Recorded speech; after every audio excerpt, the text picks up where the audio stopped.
De manière générale, le processus d'audit peut être résumé en 5 phases.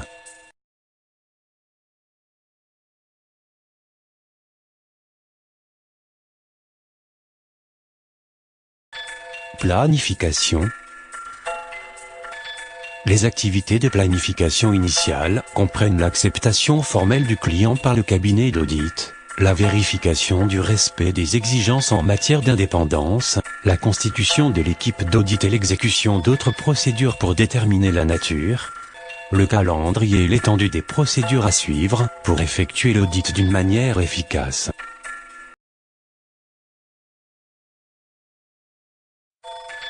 L'évaluation des risques. Les auditeurs utilisent leur connaissance de l'entreprise, de l'industrie et de l'environnement dans lesquels opère la société pour identifier et évaluer les risques qui pourraient entraîner une anomalie significative dans les états financiers. Ces risques impliquent souvent un haut degré de jugement et requièrent un niveau important de connaissance et d'expérience de la part de l'auditeur, en particulier pour des missions de grande envergure et complexes. Cela nécessite une bonne compréhension de l'entreprise et de ses risques, qui se construit généralement sur plusieurs années dans le cadre des connaissances du cabinet d'audit et de l'auditeur. Cela signifie également que les auditeurs doivent être bien informés sur le secteur et l'environnement élargi dans lequel opère l'entreprise, et sur ce que font ses concurrents, ses clients, ses fournisseurs et, le cas échéant, ses régulateurs.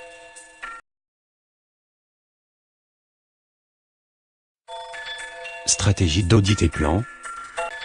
Une fois les risques évalués, les auditeurs élaborent une stratégie d'audit globale et un plan d'audit détaillé pour faire face aux risques d'anomalies significatives dans les états financiers. Cela inclut, entre autres, la conception d'une approche de test pour divers éléments d'état financier, le choix et le montant des contrôles internes de l'entreprise, l'élaboration d'un calendrier détaillé et l'attribution de tâches aux membres de l'équipe d'audit. La stratégie et le plan d'audit sont continuellement réévalués tout au long de l'audit et ajustés pour répondre aux nouvelles informations obtenues sur l'entreprise et son environnement. Rassembler des preuves.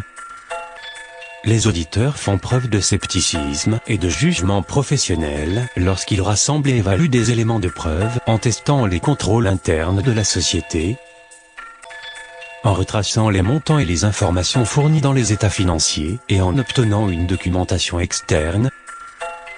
Cela comprend le test des représentations matérielles de la direction et les hypothèses utilisées pour préparer leurs états financiers. Une confirmation indépendante peut être recherchée pour certains soldes importants tels que les espèces. Test de contrôle.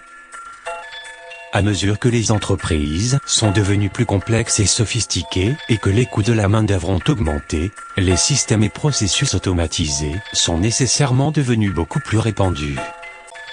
Une entreprise bien gérée disposera de ses propres systèmes et contrôles pour fonctionner efficacement, protéger ses actifs et fournir une assurance raisonnable que ses transactions sont correctement déclarées et que ses états financiers sont complets et exacts.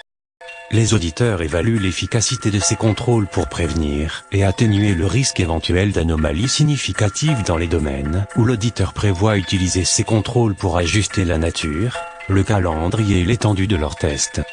S'ils estiment que les contrôles sont efficaces et qu'ils ont vérifié qu'ils fonctionnaient de manière fiable tout au long de l'année, le niveau de preuve d'audit substantiel nécessaire pour donner un avis peut être réduit. Même si les contrôles sont fiables, il faudra toujours réunir divers éléments probants substantiels d'audit.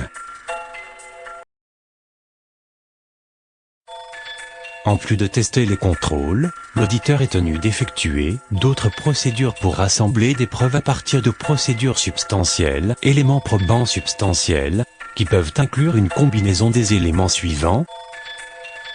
1.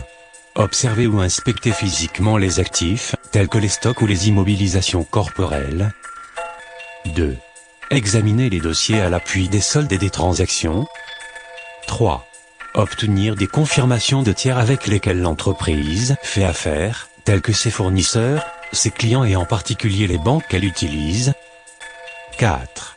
Vérifier les éléments des états financiers en les comparant aux informations externes pertinentes et rechercher d'éventuelles différences. Par exemple, utiliser un indice du marché externe pour vérifier les prix et les évaluations.